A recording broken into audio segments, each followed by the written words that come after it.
I was decide. actually stoked for this horse jumper of love thing today to be all like, oh yeah, I heard you're the guy of the hour, you know, all perfectly imperfect and such. Anyways.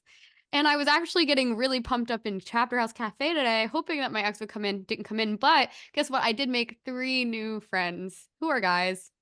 They all love me, even if they have girlfriends. Oh my God. Hey, Josh. I bet you could do it if you tried. Ew. I feel And like they were all like, wouldn't- oh, you have a podcast? You have a podcast? And I was like, yeah, I have a podcast. And then I was like, heard you listen to Joe Rogan. And he was like, I do. oh my God, stop. And he was like, oh, you do it with your friend? And I was like, yeah, the friend who told me you listen to Joe Rogan. That's me. This I'm was me kind of and the like the barista. spy. And then he was all like, I do a lot of cool stuff, but I don't like to talk about it. And then I was like, I do a lot of cool stuff, but I don't like to talk about it. And then he was like, I make denim outfits. And I was like, and so eventually I think I can ask him to make me jeans that fit me well. Anyways, though, he has But styled then Lizzo. he's gonna ask to see your waist. What? He styled Lizzo? Yeah. Whoa, that's crazy. We should got- have him on the podcast. We should have him on the pod. Why don't you date him? He listens to Joe Rogan. He's cute. See, He is cute. my problem with you is that there are so many good guys that you could date, but you choose the wrong guys and then you complain. I'm so sorry if you watched our last solo episode, because my last solo episode actually was not a good performance on my part because I couldn't even get out of bed, but I did it for the episode. But now you're out of bed. But guess what? I went to the coffee shop today and all the boys wanted to talk to me. Not that I really cared, though. Oh my God. My fear is that we're going to be the podcast that's known as like the Red Scare adjacent girls, like the girls that like Red Scare. So I have to make something clear because I'm not as vocal about it. I don't support Red Scare. I don't support Red Scare either, but I like Dasha. She likes Dasha. I think she's funny. I think she's funny in the way of, I think that her entire internet thing, okay, can I speak on something? Because I was actually feel DMing. like you've spoken on, you no, were DMing Dasha. Let me explain this. Because, okay, I actually, first of all, me and Gabby were DMing about it. And second of all, I actually wrote a whole letter to Maddie about this whole topic. So I actually have exactly the right words to tell you. Maybe I should read my letter to you. Oh my God. Can I read the letter? Because I was explaining to Maddie how I felt really depressed and how, sorry, this is going to be like awful. I honestly think this is what we should talk about this episode because the whole Red Scare lore, right? There's The no whole- lore. The whole lore of Red There's Scare. no fucking I get it, guys. lore. I don't agree with them either. She doesn't get it. She does not I don't get agree with it. them either. But okay, let me read you this letter that I wrote to Maddie because basically I wrote her this other letter that was kind of funny, and I was basically just like saying how I wanted to like buy a muumuu dress. And how I like love Dasha now, and like I was being like I was joking, but also I was being a little serious because following her online, I feel like I've been depressed recently, and then I was like, why does everyone hate this girl? And it's been very uplifting for me. Okay, so let me. And I loved her in Rachel Vermont, so I just can't. There's nothing I can do to. I can't. Anyway, so this She is is a cool girl. I'll say it. She's cool, but I don't agree with her politics. Yes, I don't agree with her politics, and that's really the point I want to get across with our podcast. Okay, neither do I. Neither do I. Okay, but I feel like people don't know that because in the last episode you were talking about how you loved Dasha. Excuse me. That put your finger down, bitch. No, but there was actually a girl on TikTok today who was imitating them, and then she was like, "Yes, I'm a leftist. Yes, I listen to the Red Scare podcast. I don't even want to hear it." And let's normalize that. Oh my God. Yeah, let's Anyways, normalize. I don't think you need to normalize it. You keep going off track. Okay. Oh my God. Dear Maddie, here's the thing about Dasha. Come on, let's get snaps. Okay. I thought people who listened to Red Scare were dumb and out of their minds. There was this awful guy Samira and I met at a show who had made a friend group through Philadelphia Red Scare Reddit Discord page. I had sex with this guy, so thanks for prefacing with that. That was all I had to tell a friend for them to know that Samira should have probably not had sex with him. It wasn't her fault, though, obviously. Oh my God. I put that in parentheses. Anyways, what?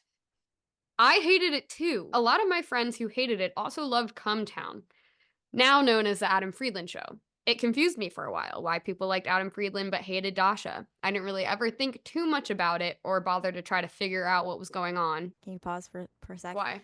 This literally sounds like you're reading like an essay about like something really, really important. Good. This It's is just, important. it's This is not. important. Oh, But I thought you were in the same sweatshirt as yesterday. no, actually, that's not the only sweatshirt I own. My ex-boyfriend sweater, not the only one. Thought it Anyways, was. Can you read the letter? got it. Anyways, I've been trying to. Used to date. She cheated on him. And I thought it may have been a girl thing that they love offensive men, but never a woman. Recently, I met this girl. Works with Dom. She knows the dare. She's friends with Satsi. I later found out that she had gone on a date with Dom, but they didn't really vibe. All of this was enough for me to develop some weird kind of girl envy invisible relationship with her. After Trump won, Dom told me she voted for him. When I asked, why are you friends with her? He said, but what if she's based? I became enthralled in understanding whether Red Scare had caused this or if their followers were getting tricked by them. Either way, if a podcast can cause its followers to vote a certain way, it's a little bit dangerous. I had been at a show where a friend Gavin was too. He also knows the Dare Satsi. I don't say it because these people are famous, by the way. It's just to like provide context to their character because I feel like that does give you a good sense of their character. The Dare fucking hates us. Dare literally wants me Like, dead, and I know it. The Dare wants you dead. But, okay, again, don't associate me with this because I still have a chance, I think. He criticized Dasha's movie and Red Scare. I felt utterly relieved by the perspective after Dom had seen it as normal. Suddenly, as we were talking, Gavin and I begin to zoom out on myself. And here we go. I watch above as I see myself down there, bonding with a guy about a girl who's widely hated. And the more I explore her following and backlash, I respected all of it, realizing that it takes a very specific type of woman to be that image. It's really inspiring in some way. I love girls who make people bothered. She's so far past having to monitor herself online. She can literally say anything. I know I'm just jaded by accounting for what people think, and I'm also getting a rise out of liking someone who a lot of people hate. Don't worry too much about it. I can already feel the whole thing starting to wear off. Was that the whole letter? No, that was just the first 2 pages. The other pages were not about Dasha. So just so you know, I do actually have a life. Oh, that matters too. That's good to know. Yeah. The other part was about a dream I had about my longtime crush, actually. Oh my God. With that being said, I think she's a cool girl. I think that, but I also come on, think all these people wouldn't kind of like her if she weren't kind of cool. But that's my thing is I think that like maybe everyone's just stupid. No, I don't even think everyone's stupid. I just think that like people that like I think that people like live in such a different world than we do. Yeah. Like people who have not even like a lot of money, but like even just like a good amount of money in the way that like they do and stuff. Like I just feel like they live in a completely different world and completely different plane of reality. So I feel like I can't even begin to comprehend that. Well, yeah, I think that celebrities especially why did I read that whole thing? I don't know. I tried to stop you, but I got yelled at. I know. Okay, in case I want to cut that out, can I just provide a synopsis? Oh, basically, I my God. I provide the synopsis for you? Yeah, go for it. Basically, she loves Dasha because she loves women that are hated on by people. And because she doesn't agree with her politics, but also her movie was fire. And also we don't really know what's going on behind the scenes of anything. Yes. And also like so much of stuff like no man is ever hated that much when they are like that. So I think I don't know. I think I'm also coming to a place where as I get older, I don't think that every person's views need to be the same as mine. So yeah, which I also think that I am that way too. I think that we're more so that way than a lot of people that we know living in the space that we live in. No, most people we know are like will exile you if you aren't Yeah. a leftist. And I think that, yeah, I also have a similar Which I do take on definitely think it. it's like kind of dangerous. Are you like actually shifting people to vote for Trump? And I think that's the issue within it. But I don't know. I don't know, but it also is like the question of, are they just doing things that are gonna cause them to be Like like the get most attention. yeah. But Well, there. Oh yeah. Okay. This is what I also wanted to talk about. Gabby was getting super hated on. Cy Swoon was getting super hated on for tweeting something about the LA fires. And I really don't think she said anything that crazy. I think all she did was be like, there's other causes too besides climate change. There's also people who yeah, are just like feeding the fire and literally like committing arson, yeah. which was like something people were saying, and I didn't even know until she tweeted it. So it was like I think important, and like she's from LA, so I feel like she was just like trying to, like open people's brains about it a little bit. I also Um, just want to say too that the fires are like really, really awful and really sad, and that it's like really fucked up, the videos and stuff. And the pictures are really heartbreaking. And also, I think it's important to note too that they're still like investigating all the causes of it, because like when there's a wildfire, it's very hard to figure out like what the exact causes are. Like even the fires in Maui were like that happened last year or 2 years ago in the summer. It like took them a really long time to figure out all the causes for it. Yeah, obviously climate change is like a yeah. really big factor into it. I think a lot of the reason she got hated on was because Anna from Red Scare quote tweeted her and was agreeing with her. She just said, and I think this is a good take. She said, it all went downhill because Anna from Red Scare reposted me twice in agreement. And whether those girls admit it or not, Anna and Dasha are like the popular girls of Twitter, and anyone who gets their attention immediately gets attacked. I see right through it. And then she was saying how because I was like, yeah, I like didn't understand all of it, and then I was like, kind of, even though I don't agree with Dasha, I think it's all kind of funny. And she was like, yeah, she said to me, Dasha is an artist and a little bratty poster. Anything else, and you're thinking too hard. I love Bad Girls. It's too fun and very activating creatively. Which I really do like. I know I sound crazy, but it actually just like watching her exist online has been activating creatively to me. Like, I don't know, it's Yeah. like fun. I think everyone online is insane. So then I think when someone is just like openly like insane and like then you can't really criticize them for doing it because they're doing it on purpose, it's kind of like, oh, okay. Think the thing of like them like shifting voters to vote for Trump is like an interesting thing though. Yeah. Like that's crazy. That And that something does can make like me have that worried. power. Well, it also is like what we were talking about. Basically, what we were like at talking about our friend's birthday party about how I don't know, it just feels like the internet, and it just feels like everything is moving to a more conservative right wing Mhm. path. At least that's what I think is happening.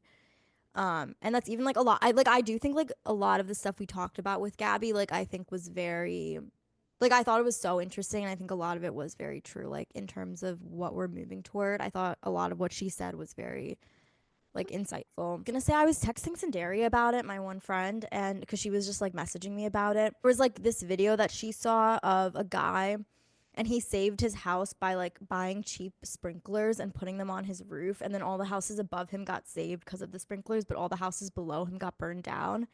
And it was just like the fact that all it took was a sprinkler to like save it. That's crazy. And yeah, and she was just like talking about like how preventable it was.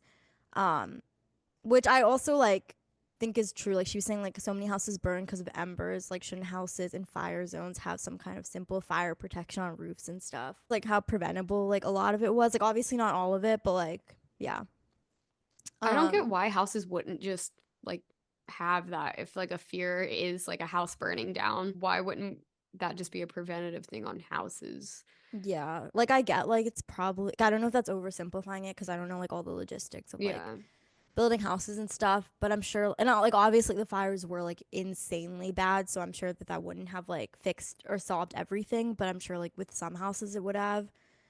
Um, but yeah, and then we were also just talking about the world ending and how it feels like there's a lot of global unrest all happening at once. And she said she saw a video of a woman talking about history and how everything is a cycle, like it's always a major sickness, and then economic disparity because of that leading to fascist and extremist politics due to social injustice and unrest leading to war.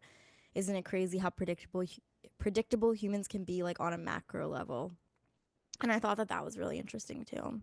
And That I feel is like we really talk about that interesting. a lot, but like just how everything happens in cycles. Mm. But yeah. Also, even with like, this is like kind of off topic, but not really. Just like all this stuff happening with Justin and Blake Lively, Justin Baldoni and Blake Lively. Mm. And a lot of people saying how like we're like the Me Too era is like over, like we're not in that anymore. And so, because like Blake Lively, like the collapse of the Hollywood Me Too era, like the New Yorker just wrote an article about it that I just Wait, can saw. you just explain for anyone who doesn't know, like the like really shortly what happened with? The movie It Ends With Us came out. It's based on a Colleen Hoover book, and it's about domestic abuse, domestic violence. And everything was very weird from the beginning because the press tour was very weird. Like Blake Lively and Justin Baldoni, who are the two main stars, were not like seen together or anything. And there was just like a lot of weird stuff happening. Mm. And then during like the press tour and stuff, basically Blake Lively pretty much got like attacked on the internet because of the way that she was like presented in interviews and stuff, like her saying things about like just making light of domestic violence is what it looked like and other stuff like that. And people were just calling her problematic and calling her a bully and all this stuff. And then she came out and said that Justin Baldoni had sexually assaulted or sexually harassed her, came out with a lawsuit against him.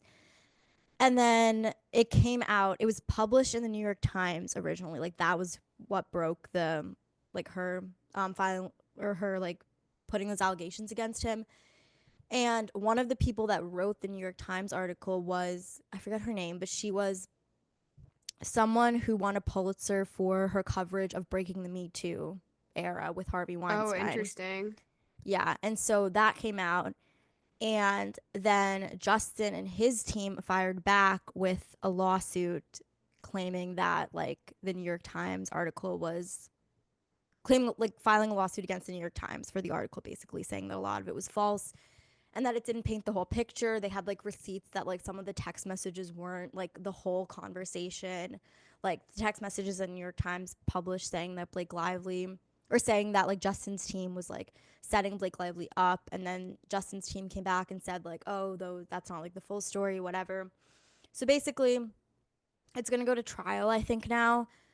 Um, and there's just like a lot of stuff. But basically, long story short, is a lot of people are saying like, regardless of what happens, because my personal opinion, like, I feel like a lot of people now are just like, I don't even want to speak on it anymore because like no one really knows what's going on at this point. Yeah, his lawyer or someone is the same person who defended Johnny Depp, and then also there was a tweet where like something leaked where they were like, yeah, like let's do what we did to Amber Heard to perpetuate the same thing against Blake Lively. But then his team showed like the full messages, which like said which counteracted that. But the things that I was seeing was just like that her career is like never gonna be the same anymore.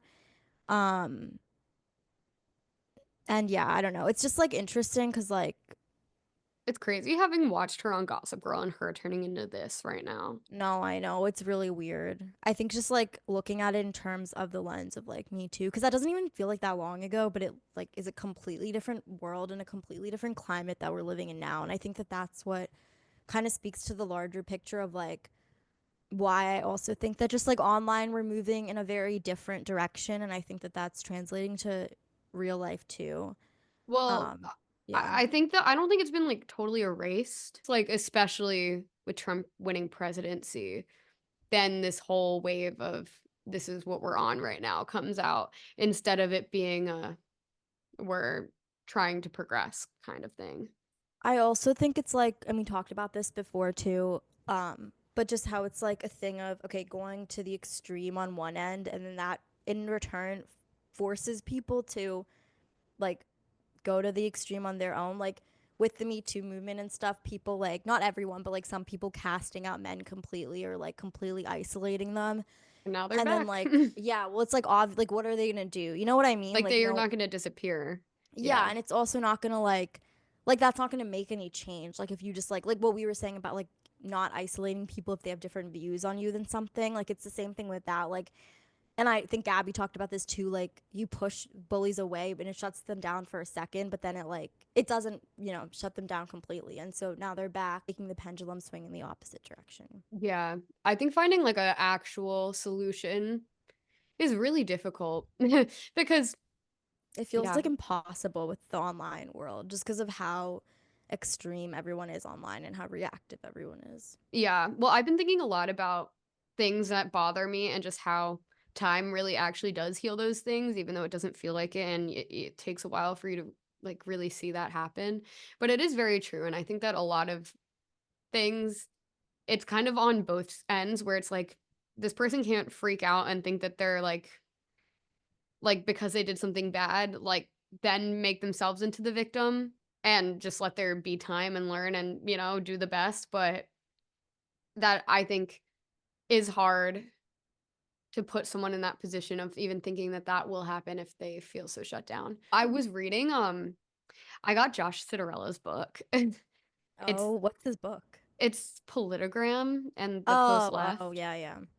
It was really interesting. I read it all last night, like the whole thing, and it Whoa. was basically just documenting political Instagram communities that are most active with young people. The most political people online are teenagers, and he was deep diving into the communities and stuff. And the resolution was, oh, there's this strong alt-right young community online. Is there the same thing for leftists right now? Is there like hope for us to become more of a community online? And a lot of it is very like spread out, and the only like real thing is more so like online nihilism is has become the left, and it's because there's like not a good solution that has been offered, I think, by like a candidate or anything like that that's actually radical enough. It was interesting. Yeah, that is really interesting. I want to read his book. And I also have to listen to his podcast to doom scroll more. Yeah, I feel like it's helpful to me because I get really overwhelmed about what I don't know online, especially Yeah. because I for a long time was in a place of I think I do know everything about the internet world because I feel like for a while teenagers were the ones who knew the most about it, and now like getting older I'm like scared of losing that, and I don't want to lose that because I feel like it's still very interesting and fascinating and there's so much to explore as long as you like know what to explore and what to understand, and like the internet being a positive tool, I think is just like a really important thing for society because it's not going to Yeah. go away. Yeah, then I was going to say it's like always going to be relevant. But TikTok might go away. So, True that. so to sum up, Dasha's fire I love her so much. and I honestly think that after Trump's presidency, there's going to be a radical leftist and they're going to win. you think? What else will they do? We can't just keep going like this unless they were also saying that another thing is that there's this like overlap of wanting capitalism to collapse, it to accelerate. I don't think From so. alt right and alt left, there's the overlap in that accelerating capitalism for one reason it's will cause a collapse of society, and then for another reason it will just end capitalism, and like there is an overlap there for the two different like viewpoints, but then they actually come Mhm. together on that one thing, which is interesting. And he was kind of predicting that that would be one of the ways he can see things changing. That's totally not a good summary of his book. You should probably just read it because That's it interesting. was like, yeah, I don't know. That was just like one aspect of Yeah. that being a solution for people and that being a popular solution for young people. I don't know. I think something has to happen to rich people. I feel like that's like where we're headed for a solution, honestly. Because also, I feel like that's what, or like there, I don't know. Because even with like the fires and stuff happening, Mhm. like the fact that it was like extremely wealthy people that were hit by it, and like these are people who like and like celebrities and stuff, and it's like they're the ones that lost their homes, they lost their belongings, they lost photos, they lost like all of these things that are really valuable and that you can't just replace. I'm hoping That's that like it'll a be like wake up somewhat call. of a turning point. Yeah, a wake up call where it's like, okay, like you're not going to be able to fix everything with money. Hmm. Yeah. Also, I do think that, and I know I'm talking about Josh Citarella a lot, but his ideas are really, he's a really good internet speaker. He really needs, someone needs to put him in power because I feel like he could help us. Like, that's what I really think is like people who actually are versed on this stuff need to be a part of fixing it. And also, a big thing that he talks about is that, in summary, because I feel like his stuff is kind of hard to digest sometimes, especially like his podcast episodes. Like the people who speak on there, sometimes I need to like listen to what they say over and over to understand what they're saying because they just go really quickly. How social media, especially because of the climate of it and how radical it's become and just like, all the issues with it, was basically probably there needs to be a rebuilding of all of them and doing it in a way that it won't, like, by someone who isn't Elon Musk, who's not gonna like buy it and like sell it and then it's gonna, like, you know what I mean? Because Twitter was fine until Twitter became what it is now. And like all these social media Yeah. platforms were fine and like not as harmful for us and like didn't perpetuate as much abusive behavior and just like crazy like ideas and radicalized people, and like without them becoming what they are now and transforming into something that they weren't really intended to be. And I think that people probably need to start social media platforms and we need to just destroy the old things and build the new things, but that's a really hard thing to do. And also, how do you prevent those from then turning into it again? Because it all is just like money based. Like the Yeah, reason that these platforms are like this is because those algorithms want people to become radical or like watch things that are going to radicalize them because that it like makes benefits you, them. yeah. And it also just like you're like going to keep clicking on things and you're going to keep watching things and going down the rabbit hole. Mm. Um, and yeah, it's like, how do you prevent that from happening? Because that's just the way that social media is built to work. Well, you know what I think? No, and I don't want to know. I bet that Josh could do it. Ovalle. Hey, Josh. I bet you could do it if you Ew. tried. Ew. Was that your attempt at a segue into closing out the Yes. episode? And I just feel like I've gotten awfully smooth in these past few weeks. Oh my god. Okay. Lots of space up here to think. Wait, let's do you want to do you want do you want to do you want to run it back?